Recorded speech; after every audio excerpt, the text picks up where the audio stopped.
Hello दोस्तों, स्वागत है आप सभी का हमारे यूट्यूब चैनल सुनादृति शिवाय में। दोस्तों, महाभारत हिंदू का ही नहीं समस्त मानव जाति का ग्रंथ है। इससे प्रत्येक मानव को अच्छी शिक्षा और मार्ग मिल सकता है। प्रत्येक मनुष्य को इसे पढ़ना चाहिए क्योंकि महाभारत में जीवन से जुड़ा ऐसा कोई भी विषय नहीं है जिसका वर्णन ना किया गया हो और जिसमें जीवन का कोई समाधान न हो। इस ग्रंथ में धर्म, न्याय, राजनीति, समाज, योग, युद्ध, परिवार, ज्ञान, विज्ञान, अध्यात्म और तकनीकी आदि समस्त विषयों का ज्ञान वर्णन में मिलता है। आज की इस वीडियो में हम महाभारत का एक ऐसे प्रसंग के बारे में आपको बताएंगे जिससे आज का मानव बहुत कुछ सीख सकता है। बात उस समय की है जब पांचों पांडवों को वनवास हो गया था। वनवास जाने से पहले पांडवों ने भगवान श्री कृष्ण से पूछा, श्री कृष्ण, अभी यह द्वापर युग का अंत काल चल रहा है, आप हमें बताएं कि आने वाले कलयुग की गति क्या और कैसी होगी। श्री कृष्ण जवाब देते हैं, मैं तुम्हें इसका सीधा सा उत्तर तो नहीं दे सकता, लेकिन हाँ, तुम पांचों भाई वन में जाओ और वन में जो कुछ भी तुम्हें दिखे मुझे आकर बताओ, मैं तुम्हें उसका कलयुग में प्रभाव बताऊंगा। इसके बाद पांचों भाई वन में चले गए। उन्होंने वन में जो जो देखा वह देखकर आश्चर्यचकित रह गए। आखिर उन्होंने वन में क्या देखा और श्री कृष्ण ने उसके क्या जवाब दिए, आइए जानते हैं इस वीडियो के द्वारा। सबसे पहले युधिष्ठिर भ्रमण पर निकले। युधिष्ठिर जब भ्रमण पर थे तो उन्होंने देखा, वो बहुत चकित हो गए उसको देखकर। वो बोले, मैंने तो पहली बार जिंदगी में 2 सूंड वाला हाथी देखा। यह मेरे लिए बहुत ही आश्चर्यजनक था।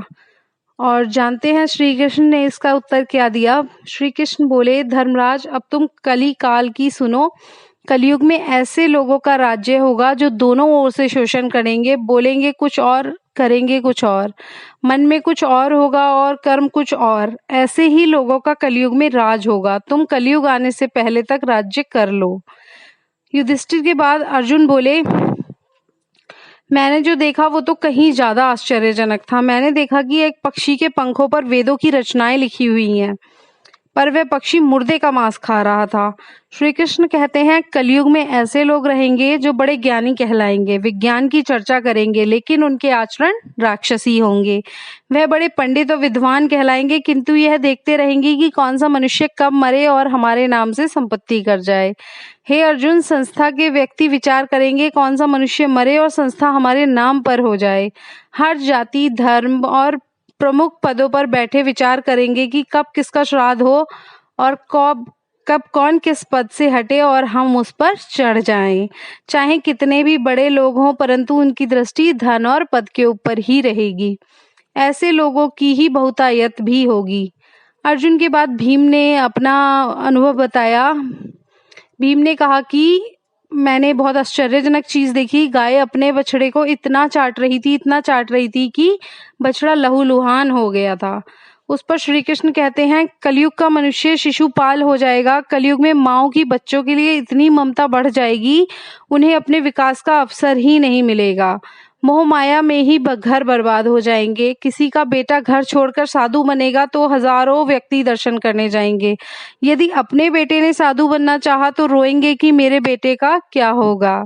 इतनी ज्यादा ममता होगी कि उसे मोह माया और परिवार में ही बांध कर रखेंगे।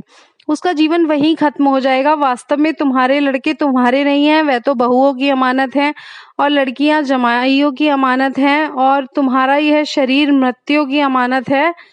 तुम्हारी आत्मा परमात्मा की अमानत है, इसलिए तुम्हारा अपने शाश्वत संबंध को जानना आवश्यक है। भीम के बाद सहदेव ने पूछा, हे श्री कृष्ण, मैंने यह देखा कि 5-7 बड़े कुओं के बीच एक गहरा कुआं बिल्कुल खाली है, जबकि ऐसा कैसे संभव हो सकता है। श्री कृष्ण ने जवाब में कहा, कलयुग में लड़की के विवाह में, मकान के उत्सव में, छोटे बड़े उत्सवों में तो लाखों रुपए खर्च कर देंगे, परंतु पड़ोस में ही यदि कोई भूखा प्यासा मर रहा होगा तो यह नहीं देखेंगे कि उसका पेट भरा है या नहीं। उनका अपना ही सगा भूख से मर जाएगा, उसे देखते रहेंगे, और दूसरी ओर मौज मदिरा, मांस भक्षक, सुंदरता और जश्न में पैसे उड़ाएंगे, किंतु किसी के 2 आंसू पोंछने में उनकी रुचि नहीं होगी। कहने का तात्पर्य यह है कि कलयुग में अन्न के भंडार होंगे, लेकिन लोग भूख से मरेंगे। सामने बगले में ऐसो आराम से चल रहे होंगे, लेकिन पास की झोपड़ी में आदमी भूख से मर जाएगा। एक ही जगह पर असमानता अपने चरम पर होगी।